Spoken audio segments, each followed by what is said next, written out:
I needed that more than you did, probably, but that's all right. They were trying to get me to drink at dinner. With that, right? It was amazeballs, our dinner, by the way. They figured I couldn't work amazeballs into my talk tonight, but so that's twice already. Who knows how many more times? Amazeballs. I have to tell you, amazeballs isn't really a word I've ever used, and I've just used it 3 times, like in the course of 30 seconds. You probably say amazeballs all the time, right, Dean? Judy, what was that word? Amazeballs. Oh, thank you. Who's ever heard me speak before? Raise your hand. Who's never heard me speak before? Who just doesn't care? Yeah. You know, I started using that a couple of years ago. My friend Dick Plummer used to start all of his talks that way. And I just loved it. I giggled every time I heard it. Who doesn't care? I loved it. And then I started hearing Liam Schubel speak.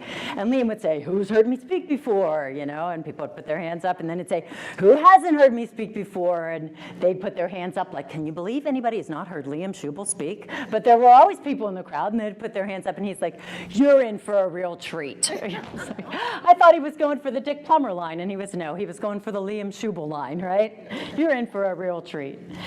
Well, I don't know if you're in for a real treat with me in the next few minutes, but I would, thank you, Patty, but I brought my cheerleader with me. But what I'd like to do is totally switch courses from where Gary was, if that's okay with you. I think what Gary is doing, did he leave the room already?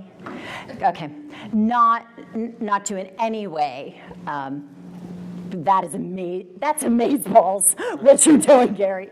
Oh my God, I have to stop that now, no more. Because it is amazing, but I want to talk about something completely different.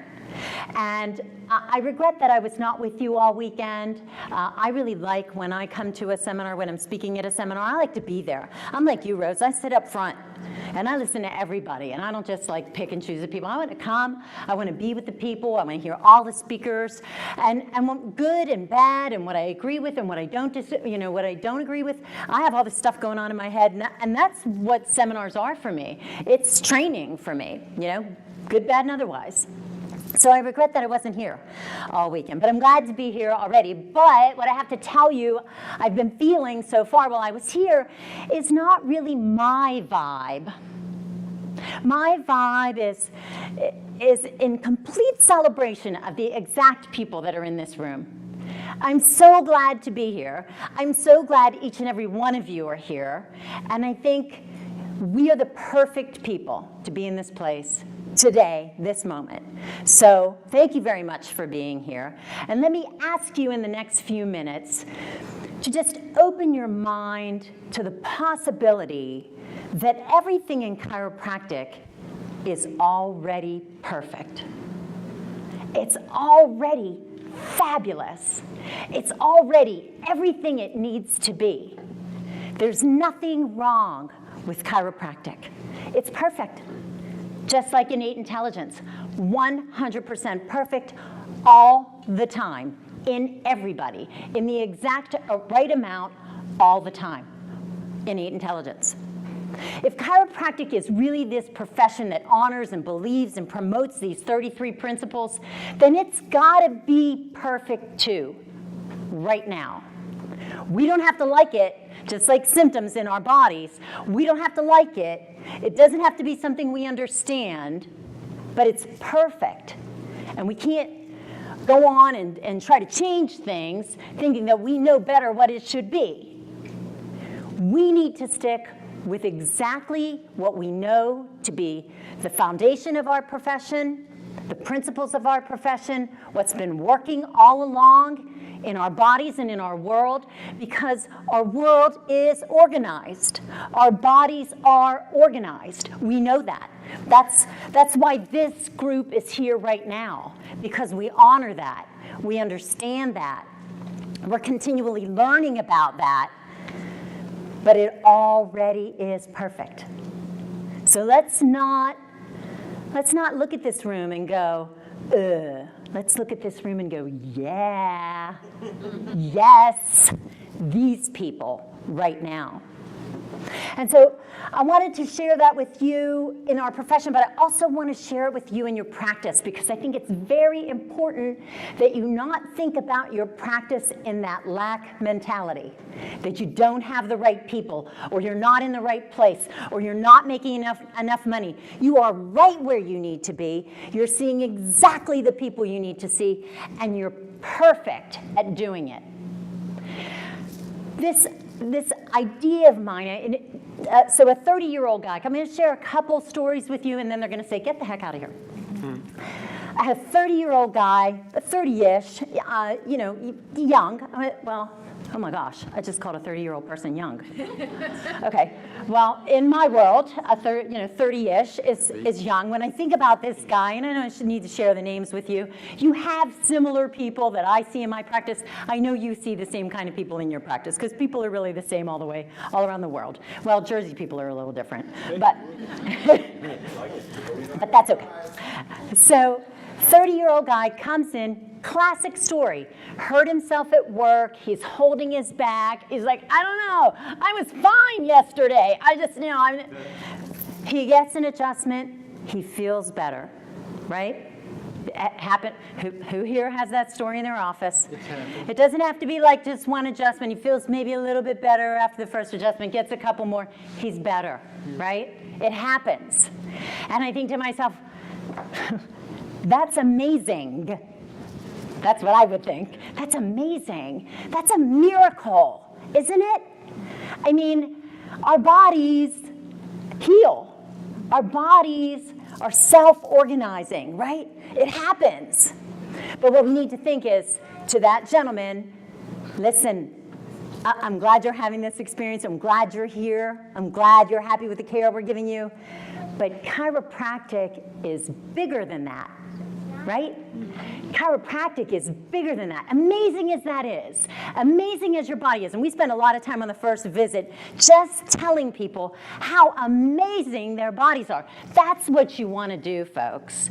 You want to regain people's, not trust in you, trust in themselves, trust in their bodies, because they are amazing. It's a miracle, you know? Like I'm moving my tongue, and you're hearing words, and you're interpreting them as your own ideas, hopefully the same ideas that I'm trying to share, but your own ideas, because our bodies are miracles. They're absolute miracles. So for that guy, great. You know, I'm glad you're here. I hope that you will continue to come. Realize, though, that your back is just a part of your whole body. And when we're clearing out your nervous system, your whole body is better, not just your back. I'm glad you realize that here. But so chiropractic is bigger than that. And so, you know, and I teach people this. So glad that in our office we also have a lot of people who understand that, bring their children in for care. And I had a woman last year, I would say, come in with a young child. It was probably a year before that. In 2016, it's like, I want to scratch that off the calendar. It's probably 2015. Came in with her baby crying all the time. Doctors didn't know what was going on with her, but somebody in her circle, were on, Facebook, the internet, whatever, this lady found through her mother's group that maybe a chiropractor could help, and so she brought the baby into our office, and the baby cried through the whole visit, like just crying. I was like, oh, it broke my heart for this mom. I don't have children, but I would have definitely sold this one, because it was just driving me crazy, in the office that day. So, well, I'm like, doesn't it ever shut up? Anyhow. So I'm like, okay, baby, let's see what we can do. We'll do our thing. Same thing we always do. Little bitty baby, right? Checked its spine. It was subluxated, adjusted it, told the woman to come back, as much as she could that week. At least every other day would have been, would be fine. If she could come every day, that would be great. Let's check the baby. Took time, and I take no credit for this. I don't even know that chiropractic, maybe the child just grew out of it. Maybe the baby had gas. I don't know, Jim. I don't know, but the baby got better. The baby stopped crying. The baby's happy, healthy, right? And the mom is so relieved. as you could imagine she would be, because I'd have gotten rid of the kid, right? So she's so relieved, and she's like, this is so amazing, you're so great, blah, blah, blah. No, no, no, and don't misunderstand. This is awesome that you've had this experience, but chiropractic is bigger than this. This is not chiropractic. Chiropractic is bigger than this, right? And we need to teach people, all people, whatever they think chiropractic is, it's bigger than that, right?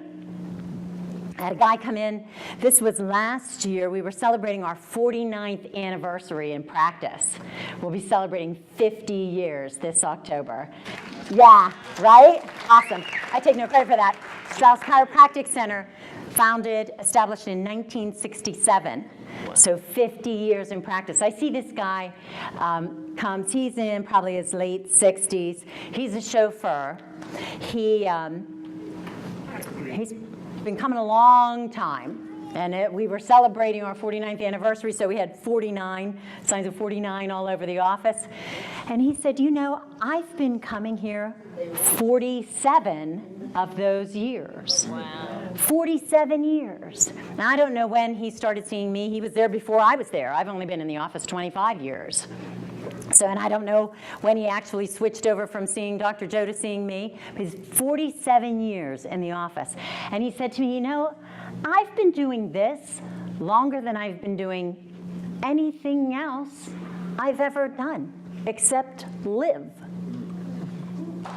Longer than he's been married, longer than he worked, longer than he held any job, you know, doing this longer than he's been doing anything else but live. And I was like, wow, that is really amazing, really amazing.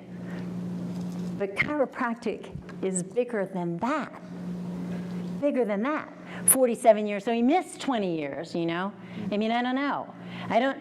He's still working, he's happy, he's not really got any complaints, and we have a lot of those people too, Patty. I mean, that's why I started clapping. Are you kidding me? 200 people come in more than 20 years? That's really cool. That's what you want, right? Our office is kind of that way too. We've got hundreds of people coming more than 25 years, hundreds of them. And yet, chiropractic is bigger than that, you know? Because we can't even know with what all our bodies are doing, right? Right now, like you all just ate whatever you ate, Indian, Italian, drinking up a storm, whatever. Probably some of you are out of the bar right now getting more drinks, I don't know. But your bodies are doing what they do, and you're not even thinking about it, right? Our bodies are so amazing, that's what they do. And we have the privilege in chiropractic of supporting the principles that run the body. We don't need to know how it does it. And we don't need to talk about medicine. We don't need to talk about disease. That's not what we do in chiropractic. We are no better a profession because medicine is bad, right? Yeah. Then you are a better chiropractor than the chiropractor that came before you that person saw that was no good, that hurt them, right? How bad something or some other person is no reflection on you. That's got nothing to do with it. So we need to stop that. Chiropractic is not an alternative to medicine, you know, and that is why I've been an IFCO member all these years, because it's not about other stuff. It's about that vertebral subluxation. It's about the principles that this profession was founded on and keeping them alive and practicing within the confines of what those principles state. And those principles state that what we need to do in order to have the fullest expression of the innate intelligence that is organizing us and maintaining us in existence is remove that interference, right? That's it. That's all we need to do. And that's what IFCO stands for. And that's what Sherman College teaches. And that's why I was so honored to be named to the Board of Trustees and now be its vice chairperson.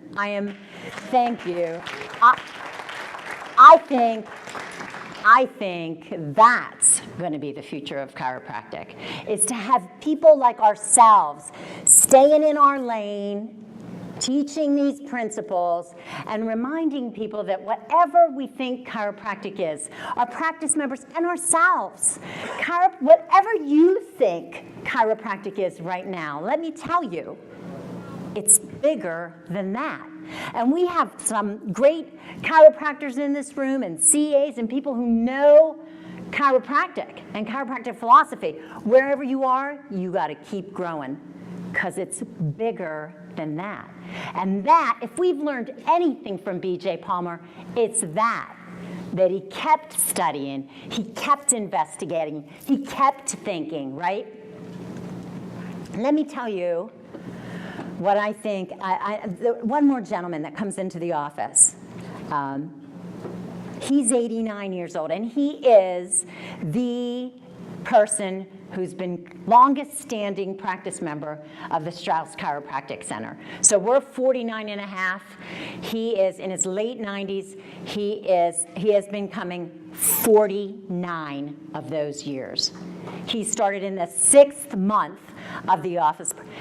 He was in this past week, came in on a walker with an oxygen tank, COPD, you know, late 80s, at the end of the game, probably. Maybe even the last time I will see him. Might have been this past week. It's okay. It's okay. We are not in the business of saving lives. We're not. You hear it all the time in chiropractic. You know, we're saving lives, we're saving lives. No, I hate to ruin the end of the story. We all die in the end. I don't care how much you get your atlas. Like, I don't care if Lou Corletto sets your atlas every week. We all die. That's not because chiropractic failed us, right? What chiropractic does is help people be the best version of themselves while they're here. Not going to save anybody. We're all going to go. But we got to be our best us while we're here. That's our job. And that's chiropractic's job and the people that you meet as you go along in life. I had the privilege of sitting by my mother's deathbed last year. She decided herself to stop dialysis, which I was grateful for, that she was of sound mind, and that was her choice. And we told her whatever she wanted to do, we would be in full support of, 100% support. So when she decided to do, she had been in the hospital the week before, she was having some issues with her treatments, had gone into the hospital. When she was released from the hospital, she said, "Don't you take me to a nursing home." And my mother's Italian, so you do what she says. And so we took her home, but she really wasn't well enough to get to the dialysis unit. So we told her that, and that's when she made the decision, well, then I'm done.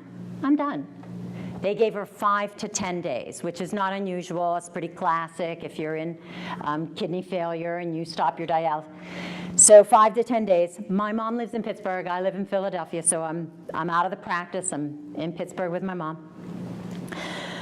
Over the next few days, Mom just seems to get better without her dialysis treatment, and we're all like, you know, we're everybody. We have this, you know, people are in and out the house now. They're Italians. They're dropping off manicotti, and there's, you know, cannolis, and there's got to be food. Everybody's got to be eating. Are you eating? Has there been food yet? Let's make some food, right? And everybody's going by my mother, and oh, you're such a great lady, and so da-da-da. And my mother's like, oh, did you get something to eat? And there's meatballs and this, da-da-da. Okay, whatever. Everybody's kissing and hugging and whatever, you know, we do. And she keeps getting better. I'm like, you folks need to stop coming because, you know, I just like, I don't know. But so people just keep coming. She's getting better and better. I'm there for 2 weeks. Like, she should have been, you know, like. So there we have it, you know, whatever, 14 days. I go back to Philadelphia. I'm like, okay, have a nice life. I'll see you later. I'll be back for Christmas or whatever. I don't know what happened just now at Oak. Go back home, get back to work. 3 days, the call that we were waiting for. She had taken a turn for the worse. I go back to Pittsburgh, and I'm there.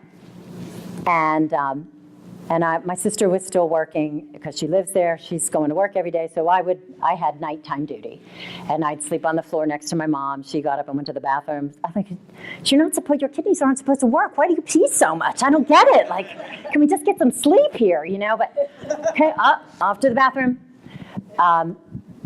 2 more weeks went by. We had my mother a glorious 38 days after she stopped dialysis. But I gotta tell you, I check her spine. Not because I thought I was gonna save her, but because whatever time she had on the planet with us, I wanted it to be the best. I wanted her to be her best her. And I gotta tell you, I don't know, everybody's had different experiences losing loved ones. It was a beautiful thing for me to as her daughter, offer her that. Because you know what? Chiropractic is bigger even than that. Put that in your brain. Take it home with you. Don't let it go. Thanks for being here. Judy Campanelli.